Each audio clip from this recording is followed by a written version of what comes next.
খুলনা ফুলতলা থানা পুলিশ গোপন সংবাদের ভিত্তিতে ফুলতলা থানাধীন শ্মশানঘাট এলাকা হতে তরিকুল ইসলাম ওরফে সুমন ও তানভীর চৌধুরী নামের দুই যুবককে 3টি আগ্নেয়াস্ত্র সহ গ্রেপ্তার করতে সক্ষম হয়।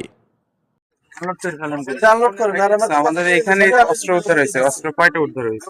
অস্ত্র আমরা 3টা পেয়েছি। আমরা এই ব্যাপারে কাজ করছি, আরো ওদের জিজ্ঞাসাবাদ করতেছি, আর পাওয়া যায় কিনা এটা আমরা দেখতেছি। এটা আমরা রিভলভার পেয়েছি, পিস্তল পেয়েছি, আর একটা দোনালা বন্দুকের মতো। অস্ত্রের সঙ্গে আপনারা কি আসামি পেয়েছেন? আসামি পেয়েছি, 2জন পেয়েছি। 2জন? আর কি ওদের সঙ্গে কোনো সঙ্গী ছিল কিনা? ছিল, আরো 2জন ছিল, আমরা যতদূর জানি 2জন দৌড়ে গেছে। আমরা অপারেশন চলছে। আপনাদের পরবর্তী পদক্ষেপ কি নেবেন আপনারা? Thank you. আর আমাদের অপারেশন চলমান। জি, ধন্যবাদ। ফুলতলা থানা সূত্রে জানা যায় 27 মার্চ 2026 ফুলতলা পুলিশের একটি টিম গোয়েন্দা রিপোর্টের ভিত্তিতে ফুলতলা থানার দামোদর এলাকা হতে আগ্নেয়াস্ত্র কেনাবেচার প্রাককালে ওত পেতে থাকা ফুলতলা থানা পুলিশ দুই যুবককে গ্রেপ্তার করতে সক্ষম হয়, যাদের মধ্যে দামোদরের কলোনি পাড়ার তরিকুল ইসলাম সুমন পিতা সেলিম শেখ ও খানজার আলী থানার তানভীর চৌধুরী পিতা নাজমুল চৌধুরী স্বীকারোক্তি মোতাবেক 3টি আগ্নেয়াস্ত্র উদ্ধার করতে সক্ষম হয় ফুলতলা থানা পুলিশ। তুমি আসলে কেন দেখতে? তুমি তো মুরগি ব্যবসা করো, ভালো কথা। এদের তোমার কাজ কি? এদের তোমার কাজ কি ছিল? আমি এমনি ঘুরতে আসছিলাম, শুক্রবারে নামাজ পড়ে ঘুরতে আসছি নদীর ঘাটে স্যার। তা আসলে ওদের সাথেই, ওই অস্ত্রের সাথেই এমনি আইছিলাম, ওরা ছিল এখানে, আরো 2জন ছিল এখানকার। আচ্ছা আচ্ছা, তা যাও, এই অস্ত্র তো তাদের সেই তোমার নাও তাদের, এত সত্যি? আচ্ছা, তাহলে অস্ত্রগুলো সত্যি, তাই না?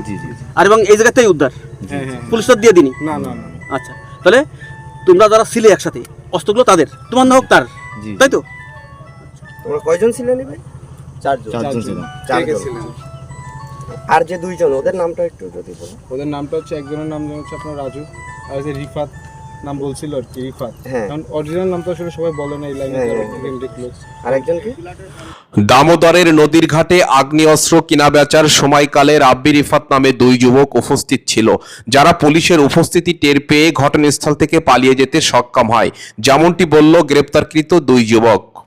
উক্ত আগ্নেয়াস্ত্রের মধ্যে একটি ম্যাগাজিন ও 9 রাউন্ড তাজাগুলি উদ্ধার হয় ঘটনাস্থল হতে। সন্ত্রাসীদের স্বীকারোক্তি মোতাবেক তাদের নিকট হতে যে সকল অস্ত্র পাওয়া যায়, যার মধ্যে রয়েছে একটি অন শুটার গান, একটি পিস্তল, 9 রাউন্ড তাজাগুলি ও একটি বিদেশি রিভলভার উদ্ধার করতে সক্ষম হয় গ্রেপ্তারকৃত দুই যুবকের নিকট হতে। জানা যায় দীর্ঘদিন ধরে তারা অস্ত্র বেচাকেনার কাজে লিপ্ত আছে। ফুলতলা থানাতে অস্ত্র আইনে 2জনকে আসামি করে একটি মামলা রুজু হয়েছে। উক্ত ব্যাপারে ফুলতলা থানার ভারপ্রাপ্ত অফিসার ইনচার্জ বিষয়টি নিশ্চিত করেছেন।